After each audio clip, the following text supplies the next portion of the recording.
நாடாளுமன்றத்தில் எதிர்க்கட்சி தலைவருக்கு ஒதுக்கப்பட்ட ஆசனத்தில் நாடாளுமன்ற உறுப்பினர் அர்ச்சுனா அவர்கள் அமர்ந்திருந்தார். அவரை எழுந்திருக்குமாறு கூறிய போதும் அவர் எழுந்திருக்கவில்லை. உண்மையிலே அப்படி அமரலாமா இல்லையா? ஒருபுறம் அமரலாம் என்று கூறுகிறார்கள், மறுபுறம் அமரக்கூடாது என்று கூறுகிறார்கள். இருவேறு கருத்துக்கள் தற்பொழுது கூறப்பட்டு வருகின்றது. அதாவது சமூக வலைத்தளங்களில் இப்படியான சூழ்நிலையில் தான் அவர் தெரிந்து அங்கு அமர்ந்தாரா தெரியாமல் அமர்ந்தாரா என்கின்ற கேள்வி இருக்கின்றது.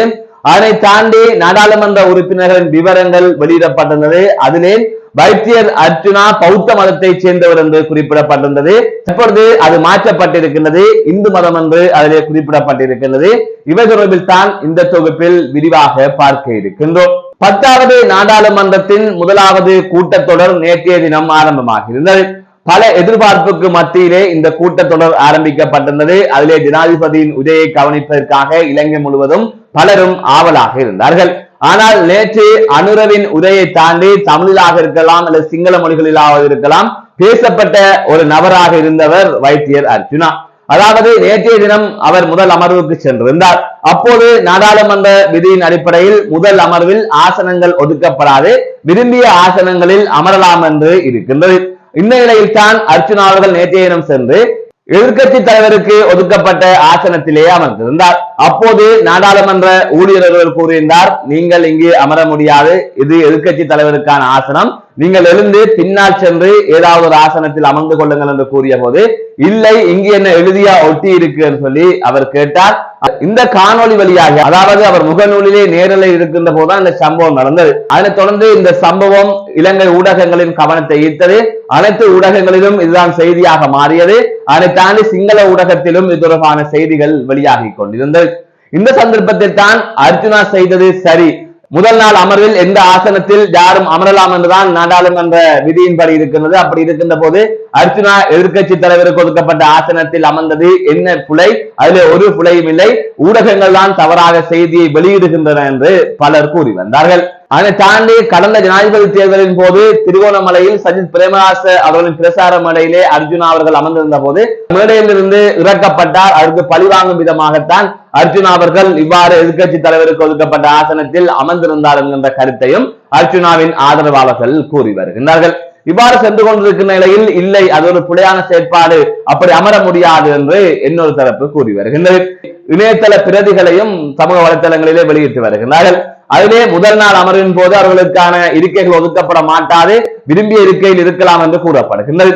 அதனை இவர்கள் மாறாக விளங்கிக் கொள்கின்றார்கள். அதாவது நாடாளுமன்றத்தில் ஒரு மரபு இருக்கின்றது. அந்த மரபின் அடிப்படையில் ஜனாதிபதி, பிரதமர், எதிர்கட்சி தலைவர்களின் ஆசனங்களில் நாடாளுமன்ற உறுப்பினர்கள் அமர முடியாது, இது மரபு. இதுல எழுதியொட்டி இருக்கா இல்லையா, சட்டமா இல்லையா என்று கேட்டால் அதையெல்லாம் தாண்டிய ஒரு விடயம் தான் இது. உதாரணத்திற்கு உங்களுக்கு இலகுவாக கூற வேண்டும் என்று சொன்னால், வகுப்பறைகளிலே ஆசிரியர்களுக்கு சொல்லி ஒரு மேசையும் ஒரு கதிரையும் போடப்பட்டிருக்கும். முன்னாள் மாணவர்களுக்கான மேசைகளும் கதிரைகளும் போடப்பட்டிருக்கும். அந்த சந்தர்ப்பத்தில் ஒரு மாணவன் சென்று ஆசிரியரின் கதிரையில் இருந்துவிட்டு இதனை எழுதியா ஒட்டி இருக்கு, சட்டமா இருக்கு, இருக்கக்கூடாது என்று கேட்டால் அது எப்படியான ஒரு மோட்டித்தனமான கேள்வியோ அதே போல ஒரு கேள்விதான் இந்த கேள்வி. ஆகவே மரபு என்கின்ற ஒரு விடயம் இந்த சட்டத்திற்கு எழுதி ஒட்டப்பட்டிருக்கின்றதா என்கின்ற கேள்விக்கு அப்பாற்பட்டது. எனவே அதனை மீறி அதில் இருந்தது என்பது ஒரு அநாகரிகமான செயற்பாடு.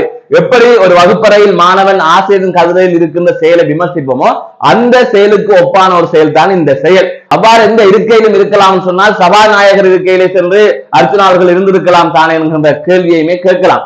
ஆகவே அது தொடர்பாக அவர் புரிந்து கொள்ள வேண்டும். அதை தாண்டி இந்த விடயம் அவருக்கு தெரியுமா தெரியாதா எனப்படுகின்ற ஒரு கேள்வியும் இருக்கின்றது. உண்மையிலே இந்த விடயம் அவருக்கு தெரிந்திருக்கலாம், தெரியாமலும் இருந்திருக்கலாம், அது அவருக்கு தான் தெரியும். ஆனால் நாடாளுமன்றத்தில் பணியாற்றுகின்ற ஊழியர் கூறுகின்றார் அதில் இருக்க இயலாதுன்னு சொல்லுகின்ற போது அது தொடர்பாக அவர் யோசித்திருக்க வேண்டும். எதற்கெடுத்தாலும் என்ன வேண்டும் என்றாலும் செய்யலாம் என்கின்ற போக்கை நாடாளுமன்றத்திற்குள்ளும் கடைபிடிக்கின்றார் அர்ச்சுனா. இந்த நிலையில்தான் அர்ச்சுனா தொடர்பான செய்தி நேற்று இலங்கை முழுவதுமே வெளியாகி பெரும் பரவலாக பேசப்பட்ட செய்தியாக மாறி இருந்தது. அதனை தாண்டி பாராளுமன்ற உறுப்பினர்களின் விவரங்கள் பாராளுமன்றத்திற்கு சொந்தமான இணையதளத்திலே வெளியிடப்படும். அப்படி வெளியிடப்பட்ட விவரத்திலே வைத்தியர் அர்ச்சுனா பௌத்த மதத்தை சேர்ந்தவர் என்று குறிப்பிடப்பட்டிருந்தது. இது சர்ச்சையை ஏற்படுத்திய நிலையில் அதன் பின்னராக இது தொடர்பாக சம்பந்தப்பட்டவர்களுடன் வைத்தியர் அர்ஜுனா பேசி இவ்வாறு மதம் மாறி இருக்கின்றது என்று குறிப்பிட்டிருக்கிறார். தான் விட்ட பிள்ளையா அல்லது அவர்கள் விட்ட பிள்ளையா தெரியவில்லை, ஒரு பிள்ளை ஒன்று நடந்திருக்கிறது. அது தொடர்பாக பேசி தற்பொழுது அது மாற்றப்பட்டிருக்கிறது. தற்பொழுது அர்ச்சுனாவர்கள் இந்து மதம் என்பது குறிப்பிடப்பட்டிருக்கிறது. எனவே நேற்று பௌத்த மதம் என்று குறிப்பிடப்பட்டிருந்தது, இன்று அதனை மாற்றி இருக்கிறார்கள், அர்ச்சுனா இந்து மதம் என்று குறிப்பிடப்பட்டிருக்கிறது. இதனை கடந்த ஒரு விடயம் இருக்கின்றது. நாடாளுமன்றத்திற்கு அவர் சென்றிருக்கின்றார். ஒரு நாடாளுமன்ற உறுப்பினர் தமிழ் மக்களின் பிரச்சனைகளை கலைக்கலாம், அதனை தாண்டி ஏனைய பிரச்சனைகளையும் அவர் கலைக்கலாம். ஆனால் மரபு என்கின்ற ஒரு விடயம் இருக்கு, அதனை தாண்டி ஒரு ஒழுக்கம், ஒரு விதிமுறை இருக்கின்றது, அதனை கடைபிடிக்க வேண்டும். அதுதான் ஆரோக்கியமானதும் கூட. மீண்டும் ஒரு காணொலி சந்திக்கின்றேன். நான் நடராசாரியை சார்ந்த